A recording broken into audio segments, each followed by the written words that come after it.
Hello everyone, welcome to युक्ति professional classes. इस video में हम कॉन्स्टिट्यूशन के पार्ट 6 स्टेट के बारे में देख रहे हैं।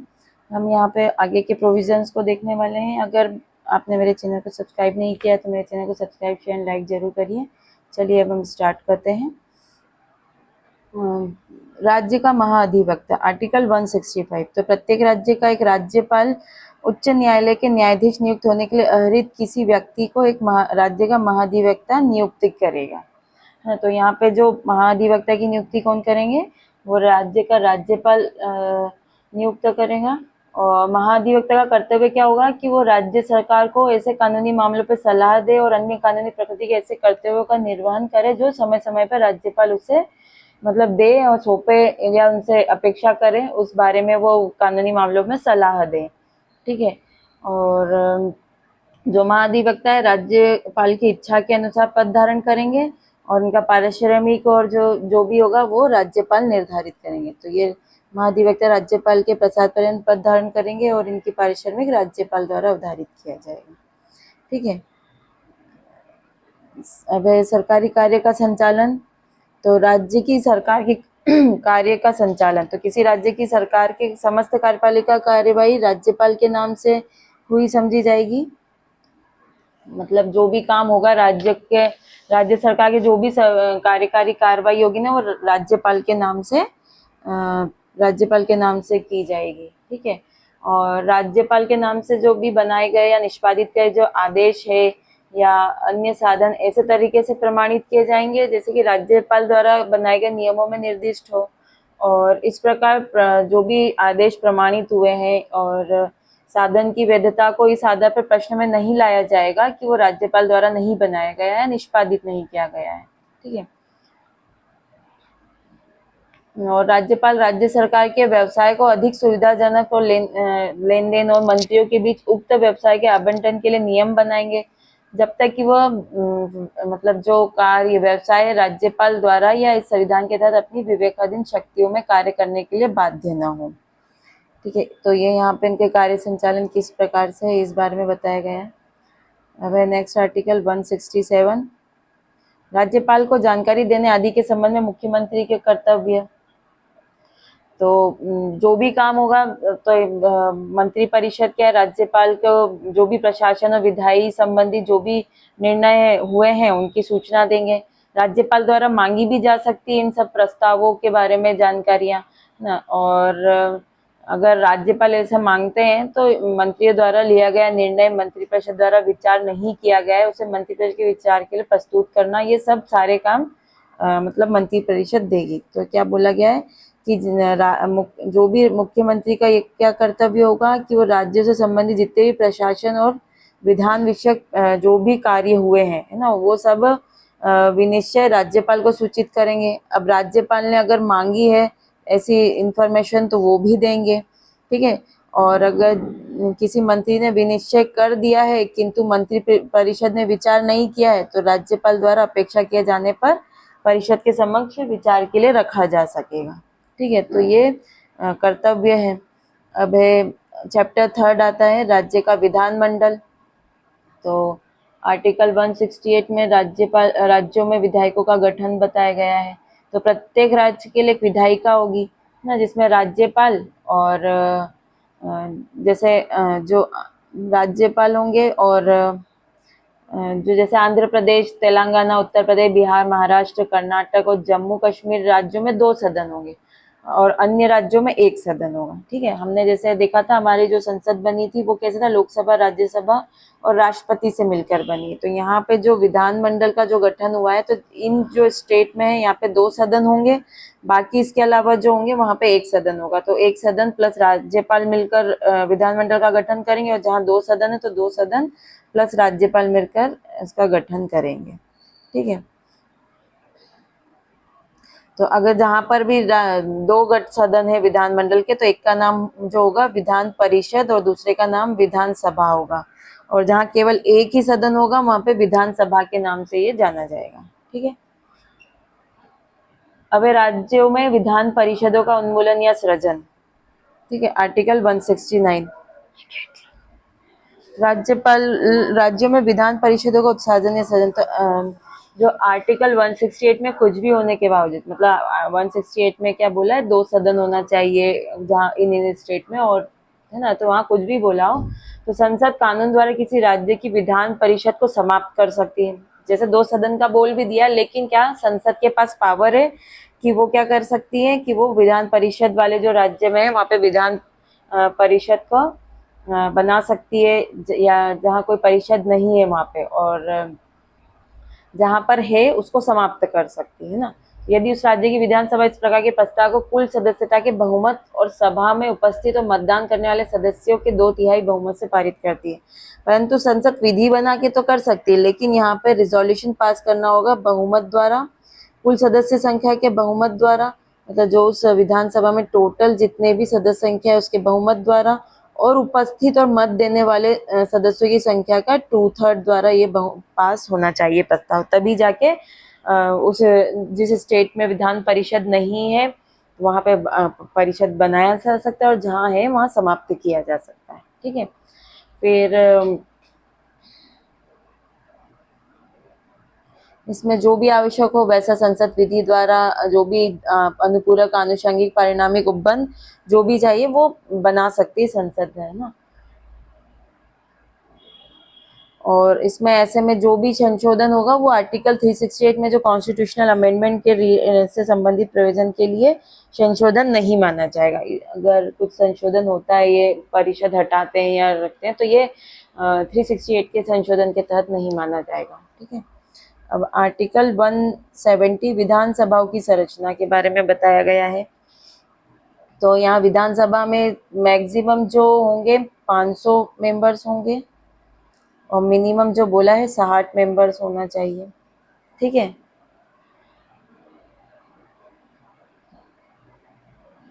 तो प्रत्येक राज्य की विधानसभा में प्रत्येक चुनाव द्वारा चुने गए क्षेत्रीय निर्वाचन क्षेत्रों में अधिकतम 500 और न्यूनतम 60 सदस्य होंगे।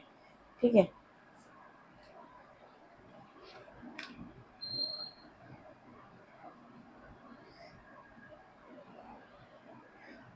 आर्टिकल 171 विधान परिषदों की संरचना। तो विधान परिषद वाले राज्य की, अब वो जो था 170 में हमने विधानसभा की संरचना देखा था, अब ये विधान परिषद है कि जहाँ विधान परिषद होंगे वहाँ पे क्या होगा, तो वहाँ पे राज्य की विधान परिषद के सदस्यों की कुल संख्या उस राज्य की विधानसभा के सदस्यों की कुल संख्या के 1/3 से अधिक नहीं होगी। मतलब उस राज्य का जो विधानसभा के जो कुल सदस्य होंगे उसका 1/3 से अधिक विधान परिषद में नहीं होंगे। ठीक है, जिसमें कुछ क्राइटेरिया दे दिया है कि किस उस राज्य की विधान परिषद के सदस्य की कुल संख्या किसी भी दशा में 40 से कम नहीं होगी, और मिनिमम इसमें दे दिया है कि 40 से कम नहीं होगी, और मैक्सिमम दे दिया है जो विधानसभा के 1/3 से ज़्यादा नहीं होगा, और कम 40 से नहीं होगा। ठीक है,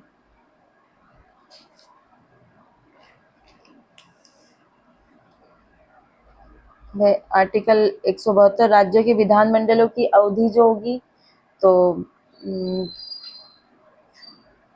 प्रत्येक राज्य की विधानसभा यदि पहले ही विघटित नहीं कर जाती तो प्रथम अधिवेशन से जो ये विधानसभा के बारे में बोले 5 वर्ष तक बनी रहेगी। ठीक है, और जो विधान परिषद है वो विधान परिषद का विघटन नहीं होगा, ये फिक्स्ड रहेगी, और उसके सदस्यों में से 1/3 सदस्य जो संसद विधि बनाएगी उस द्वारा उसके उपबंधों को ध्यान में रखते हुए प्रत्येक द्वितीय वर्ष की समाप्ति पर निवृत्त रिटायर किए जाएंगे। मतलब इसमें रिटायरमेंट होगा, ये फिक्स रहेगा, लेकिन इसमें से 1/3 जो उसके सदस्य होंगे हर द्वितीय वर्ष की समाप्ति पर रिटायर्ड होंगे। ठीक है,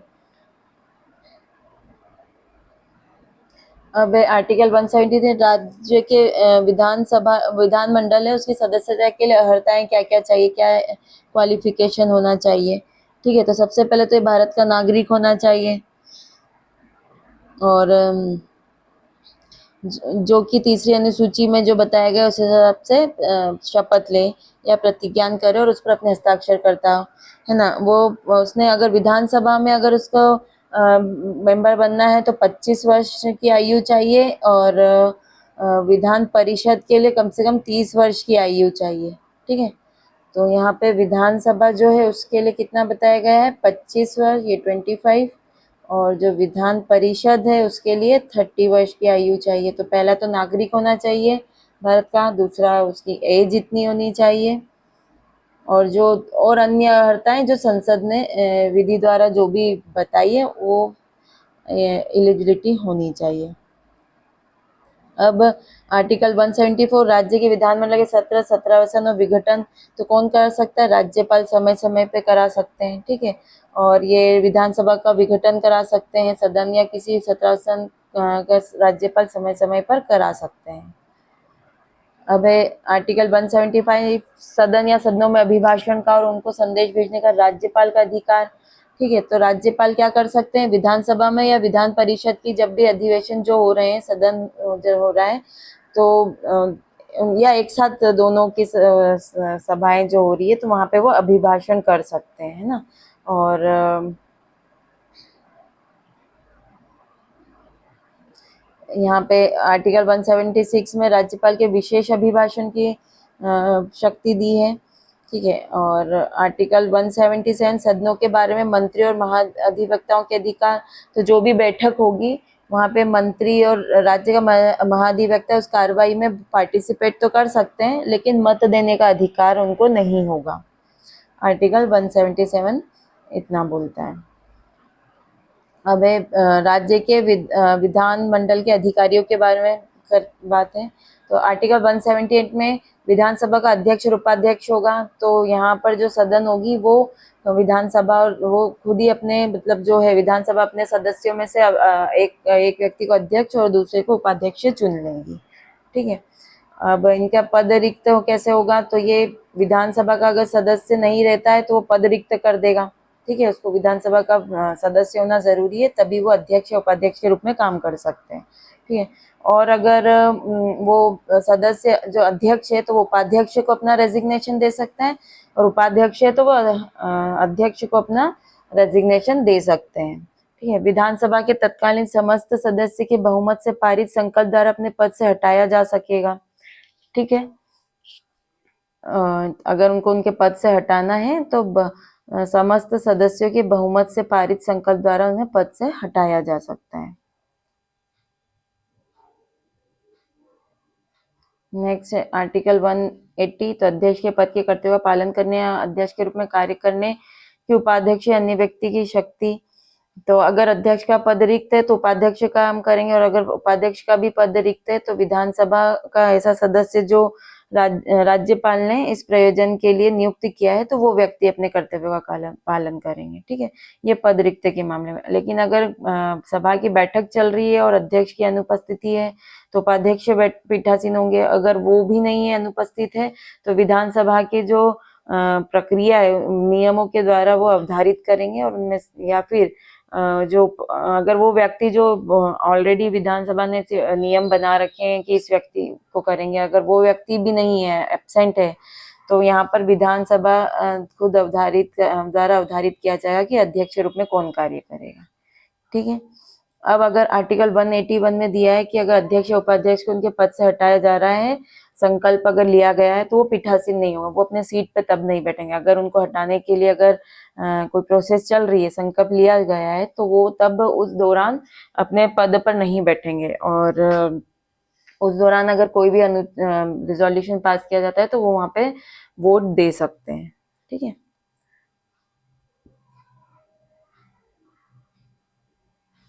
तो जब वो पद से हटाने की कोई संकल्प विधानसभा में विचाराधीन है तो वो बोलने और कार्यवाही में भाग लेने के अधिकार होगा, और वो प्रथमतः मत देने के हकदार होंगे। मतलब वो अगर वोट मतलब वोट दे सकते हैं ना।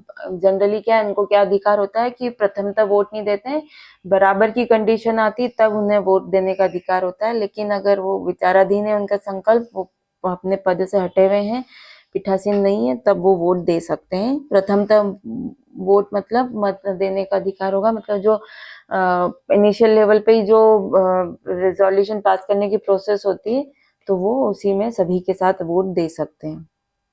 ठीक है। आर्टिकल 182 बोलता है विधान परिषद का सभापति और उपसभापति, तो विधान परिषद अपने प्रत्येक जो है विधान परिषद अपने में से ही 2 सदस्यों को, एक सभापति और एक उपसभापति चुनेंगे। ठीक है। और अब इनका पद त्याग से संबंधित है, तो अगर परिषद का सदस्य नहीं है तो पद रिक्त कर देंगे। दूसरा, सभापति उपसभापति को और उपसभापति सभापति को रेजिग्नेशन दे सकते हैं। अगर उनको उनके पद से हटाना है तो तात्कालिक विधान परिषद के जो समस्त सदस्य हैं उनके बहुमत से पारित संकल्प द्वारा उन्हें पद से हटाया जा सकता है। ठीक है।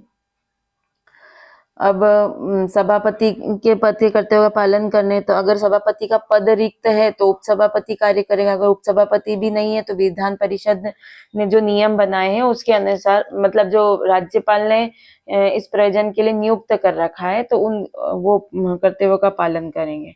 और अगर बैठक हो रही है इनकी, उसमें अगर सभापति अनुपस्थित है तो उपसभापति जी, और अगर उपसभापति भी अनुपस्थित है तो जो विधान परिषद ने अपनी प्रक्रिया के अनुसार नियमों के अधीन अवधारित किया है वो व्यक्ति, और अगर वो व्यक्ति भी नहीं है तो फिर विधान परिषद उस वक्त डिसाइड कर लेगी कि कौन सभापति के रूप में कार्य करेगा। ठीक है। अब जब सभापति उपसभापति के पद से हटने का कोई संकल्प, अगर उनको उनके पद से हटाया जा रहा है, कोई संकल्प विचाराधीन है, तो उस वक्त वो जब सीट पे नहीं बैठेंगे वो। ठीक है। और ऐसे जब संकल्प विचाराधीन है उस दौरान अगर कोई कार्रवाई होती है तो उन्हें बोलने का और उन कार्रवाइयों में पार्टिसिपेट करने का अधिकार होगा, और उन्हें प्रथमतः वोट देने का अधिकार होगा, और बराबर की कंडीशन में वो वोट नहीं देंगे। ठीक है। अब जब सभापति जी का पद रिक्त है ना, तो फिर आर्टिकल 184 के तहत जो बताया गया है कि अगर रिक्त है पद तो कौन काम करेगा, वो अप्लाई हो जाएगा। ठीक है। चलिए, आर्टिकल 186, तो अध्यक्ष, उपाध्यक्ष, सभापति, उपसभापति के वेतन और भत्ते, तो यहाँ पे जो राज्य का विधानमंडल है वो विधि द्वारा जो भी नियत करेगा उसके अनुसार होगा, और अगर नहीं किया है तो दूसरी अनुसूची में जो निर्दिष्ट किया गया है उसके अनुसार उनके वेतन और भत्ते दिए जाएंगे। राज्य के विधानमंडल का सचिवालय, तो जो विधानमंडल है वो उसके सहायता के लिए, उसके कार्य करने के लिए एक सचिवालय होगा जिसमें कर्मचारी काम करेंगे। और चाहे तो विधान परिषद का एक अपना अलग होगा, लेकिन चाहे तो वो दोनों सदनों के लिए भी एक सम्मिलित पद सृजन किया जा सकता है। ठीक है।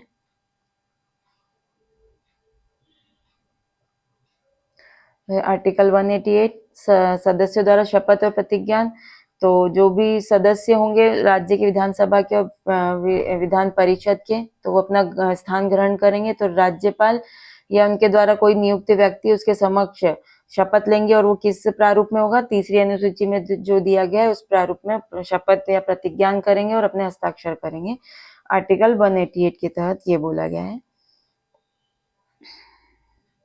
अब आर्टिकल 189, तो सदनों में मतदान, रिक्तियों के पद होते हुए भी सदनों की कार्य करने की शक्ति और गणपूर्ति, है ना। तो जो भी राज्य के विधानमंडल के किसी सदन की बैठक में सभी प्रश्नों का अवधारण अध्यक्ष और सभापति को अथवा उस रूप में कार्य करने वाले व्यक्ति को छोड़कर, तो यहाँ पे जो भी उपस्थित और मत देने वाले सदस्यों के बहुमत से जो भी रेजोल्यूशन पास होंगे वो बहुमत से, यहाँ पे सभापति उपसभापति के वोट को काउंट नहीं किया जाएगा, है ना। उसको छोड़कर सभी जो भी रेजोल्यूशन पास होंगे वो बहुमत से किया जाएगा।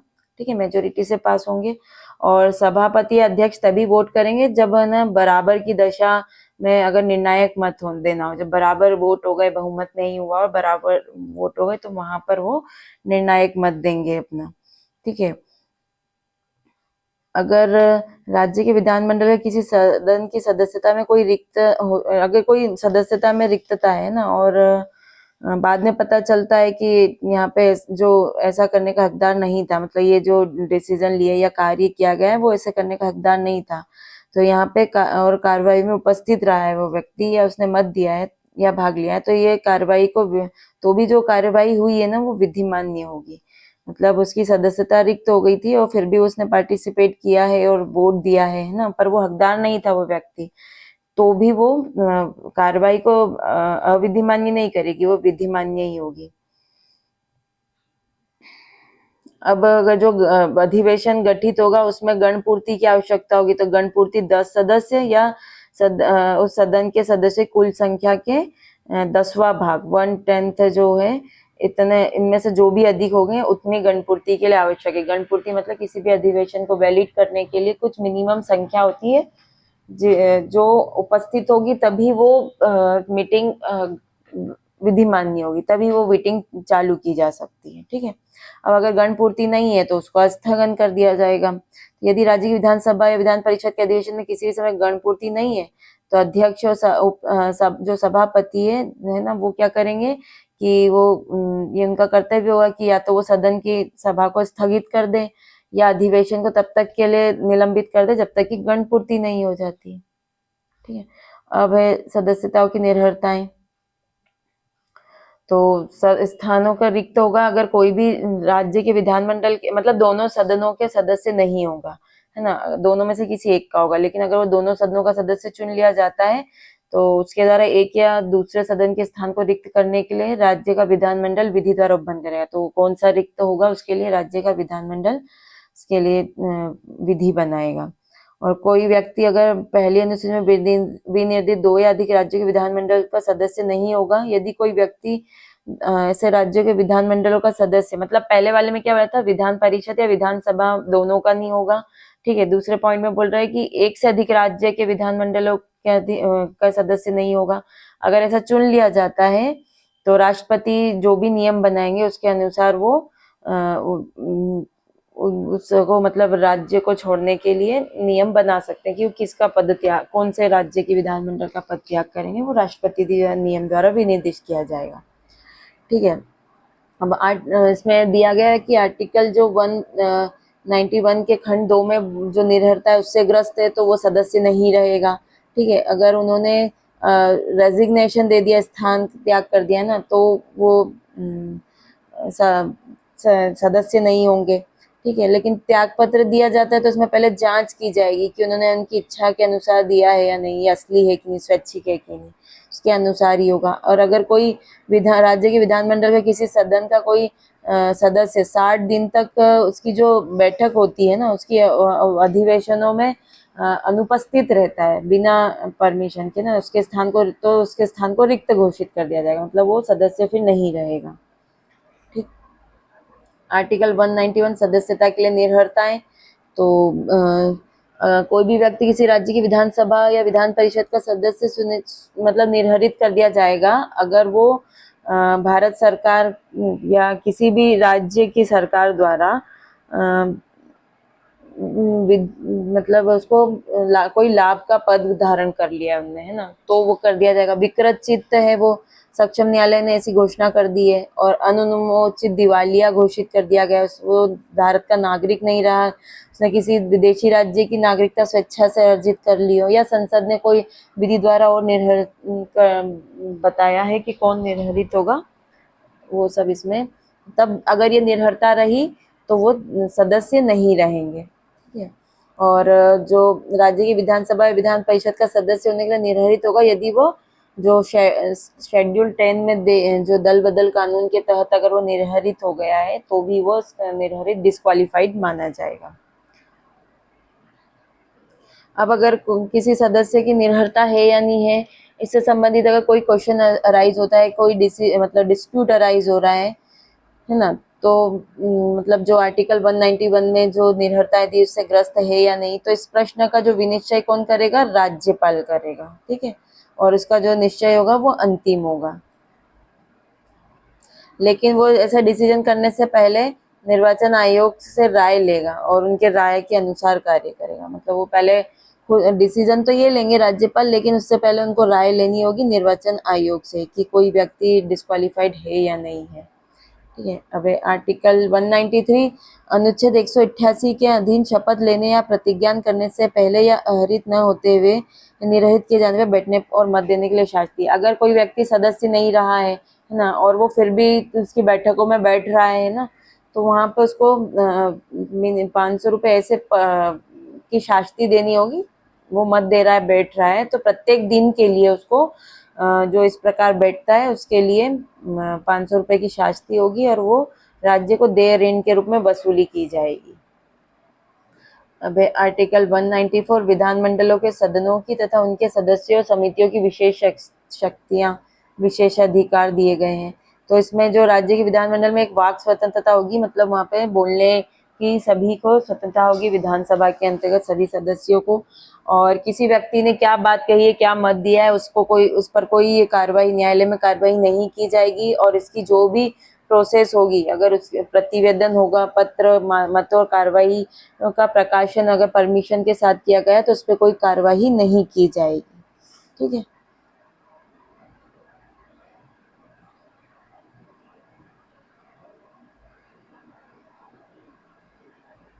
अब सदस्यों के वेतन और भत्ते। तो यहाँ पे जो राज्य के विधानसभा और विधान परिषद के जो सदस्य होंगे, इनके वेतन भत्ते, जो वेतन और भत्ते होंगे, वो राज्य का विधानमंडल विधि द्वारा निर्धारित करेगा। लेकिन अगर ऐसे विधि द्वारा निर्धारित नहीं किया गया है तो जो ऑलरेडी पुराने जो हिसाब से दिया जा रहा था, उस हिसाब से दिया जाएगा। ऐसी दरों से, अगर ऐसा विधि द्वारा नहीं बनाया गया है तो जो प्रांत के विधानसभा के सदस्यों को इस संविधान के प्रारंभ से ठीक पहले लागू थी, प्राप्त करने के हकदार होंगे। चलिए आज के लिए इतना ही, मिलते हैं हम नेक्स्ट वीडियो में। Thank you.